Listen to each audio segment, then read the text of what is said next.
बहुत ही खूबसूरत गांव था, जहां के खेतों में हमेशा फसलें लहराया करती थीं। इन्हीं में से एक फसल शंभू की थी। शंभू 3 महीनों तक कड़ी मेहनत करता, तब जाके उसके खेत में फसल लहराया करती थी। जब खेत जोतने का समय नजदीक होता, तो शंभू बहुत खुश हुआ करता था अपनी फसलों को देखकर। देखो भाग्यवान, हमारी फसल बिल्कुल सोने जैसी दिख रही है।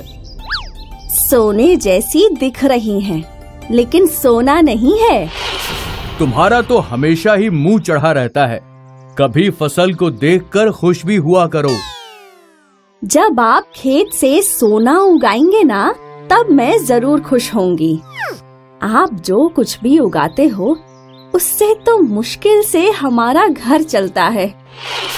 शादी के समय में कितने अरमान लेके आई थी कि मेरा पति मुझे गहनों से लाद देगा, लेकिन सब अरमान टूट गए। शंभू की पत्नी उसे हमेशा ताने मारा करती थी।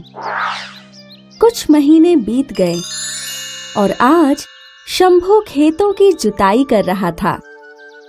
उसने अपनी कुदाल उठाई और जमीन पर मारी, तो उसकी कुदाल किसी चीज से टकराई। शंभू ने अपने हाथों से आसपास की मिट्टी हटाई और उसे वहां एक मिट्टी का घड़ा मिला। ये यहाँ कैसे आया? खैर कोई नहीं, इसे अपने साथ घर ले जाऊंगा।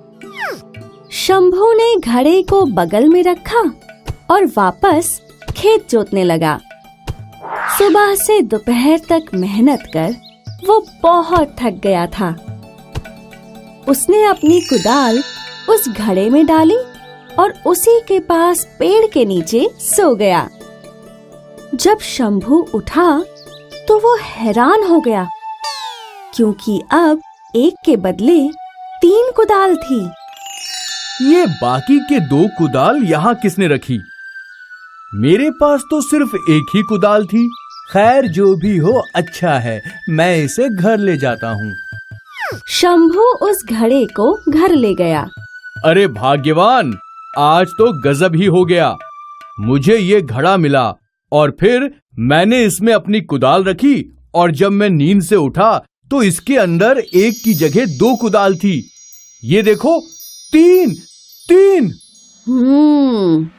जरूर ये कोई जादुई घड़ा है। क्या कुछ भी बोल रही हो? कभी तो मेरी बात मान लीजिए। चलिए इसे आजमाते हैं। और वो कैसे? मैं इसमें अपना ये कड़ा डाल रही हूँ, फिर देखते हैं। शांता ने उसमें अपने हाथ का कड़ा डाला और वो लोग दूसरे कमरे में चले गए। रात में अपने आप वो 1 से 3 हो गए, और फिर जब सुबह शांता और शंभू ने घड़ा देखा तो मैं ना कहती थी कि ये घड़ा जादुई है। हाँ, ये तो सच में जादुई घड़ा है। हमारे तो भाग्य खुल गए। हम अमीर बन जाएंगे। मेरी शादी के सारे अरमान पूरे हो जाएंगे। हाँ भाग्यवान, पर थोड़ा आराम से। इस जादुई घड़े के बारे में किसी और को पता नहीं चलना चाहिए। मैं क्या मूर्ख हूँ जो ढिंढोरा पीटूंगी? ठीक है, अब मैं खेत जा रहा हूँ। शंभू अपने खेत चला गया और यहाँ शांता हर चीज को 1 से 3 बना रही थी। पहले उसने अपनी एक अच्छी साड़ी उस घड़े में डाली। कुछ ही देर में वो 3 साड़ियाँ हो चुकी थी। फिर शांता ने अपने सोने के कंगन डाले, वो भी 1 के 3 हो चुके थे। फिर क्या था, शांता को जो कुछ दिखता वो उसे 1 का 3 बना रही थी। शाम होने पर जब शंभू घर आया तो वो अपने घर को देखकर हैरान रह गया। वहाँ 1 के बदले 3 कुर्सियाँ थीं, 3 घड़ी, हर बर्तन 3-3 थे। उसने अपनी पत्नी की ओर देखा तो उसके गले में 3 मंगलसूत्र थे, हाथों में 3-3 कंगन। उसने जमीन पर देखा तो हर साड़ी 3-3 थी। ये क्या है शांता? अब हम रईस हो गए। देखो मेरे पास कितने गहने हैं और साड़ियां भी। ये देखो कितने सारे बर्तन, हर चीज 3 है। यहाँ तक कि मैंने इसमें अपनी 2 मुर्गियां भी डाली थी। अब हमारे पास 6 मुर्गियां हैं। हमारे तो भाग्य खुल गए। ए जी, मैं कल ये सब जाकर बाजार में बेचूंगी और फिर हम और अमीर बन जाएंगे। फिर क्या, पूरे गांव में मैं अकेले ही सेठानी के जैसे घूमूंगी। शंभू को शांता की आंखों में लालच दिख रहा था। अच्छा, वो घड़ा कहाँ है? यहाँ, ये रहा। शंभू घड़े के पास गया और उसने वो मिट्टी का घड़ा उठाकर पटक दिया। हाँ, अरे रे रे, ये क्या कर दिया? मेरा जादुई घड़ा, मेरे अमीर बनने का सपना, आपने सब कुछ तोड़ दिया। तुम लालच में अंधी होती जा रही थी।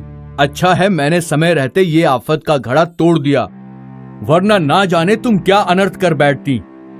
शंभू ने अपनी पत्नी शांता को लालच में बहने से बचा लिया और इस कहानी ने हमें ये सिखाया कि जरूरत से ज्यादा लालच हानिकारक होता है।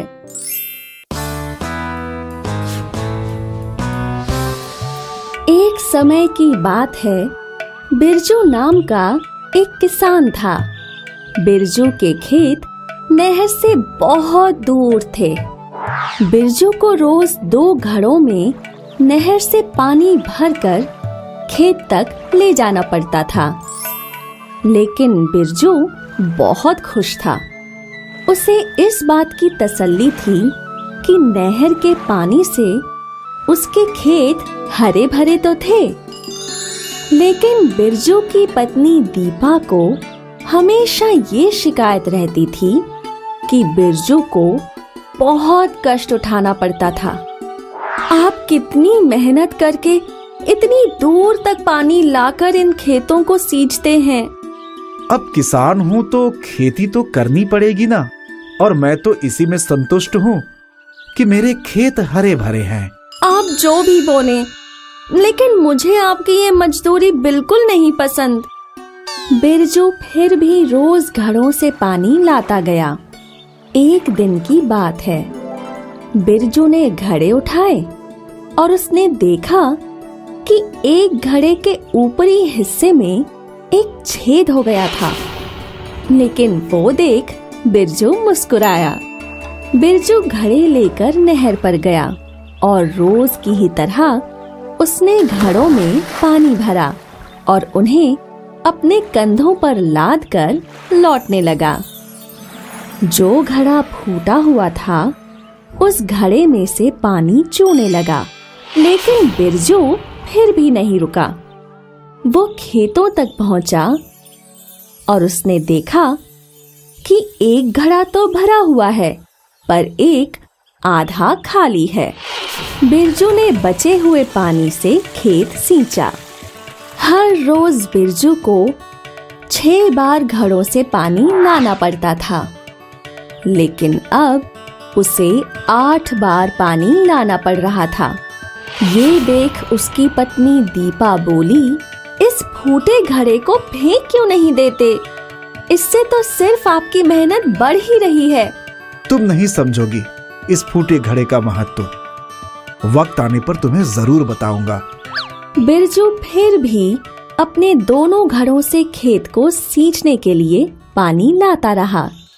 फूटे हुए घड़े की वजह से जो पानी चू रहा था, उससे रास्तों में फूलों के पौधे उगने लगे। ये देख बिरजू मुस्कुराया और जब वो वापस खेत लौटा, अब तो कम से कम एक नया घड़ा ले लीजिए। कब तक इस फूटे घड़े का इस्तेमाल करते रहोगे? चलो मैं तुम्हें इस फूटे घड़े की अहमियत बताता हूँ। बिरजू दीपा को उसी रास्ते ले गया। ये जो तुम्हारी दाईं ओर फूल के पौधे देख रही हो, वो उसी फूटे घड़े की बदौलत है। अगर उस फूटे घड़े से पानी ना छलकता तो ये फूल भी नहीं उगती, समझी?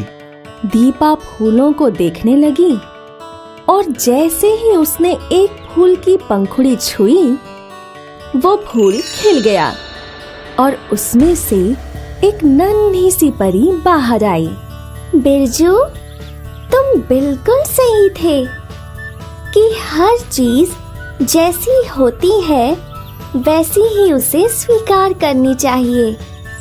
तुम्हारे उस फूटे घड़े की वजह से मेरा जन्म हुआ है और इसीलिए मैं तुम्हें एक ऐसा कुआं देती हूँ जिसका पानी कभी खत्म नहीं होगा। शुक्रिया दीपा। नन्ही परी उड़ गई।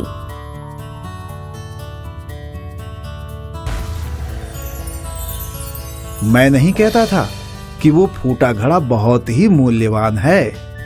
हाँ जी, और आज उसी फूटे घड़े की वजह से हमारी सबसे बड़ी समस्या हल हो गई। हमें अपना खुद का कुआं मिल गया। हाँ, इसीलिए कहते हैं जो जैसा है वैसा ही सही है। हाय, मैं हूँ शाइनी। अगर आप मुझे ऐसे ही देखना चाहते हैं तो इस वीडियो को जरूर शेयर करें और हाँ, इस चैनल को भी सब्सक्राइब करना ना भूलें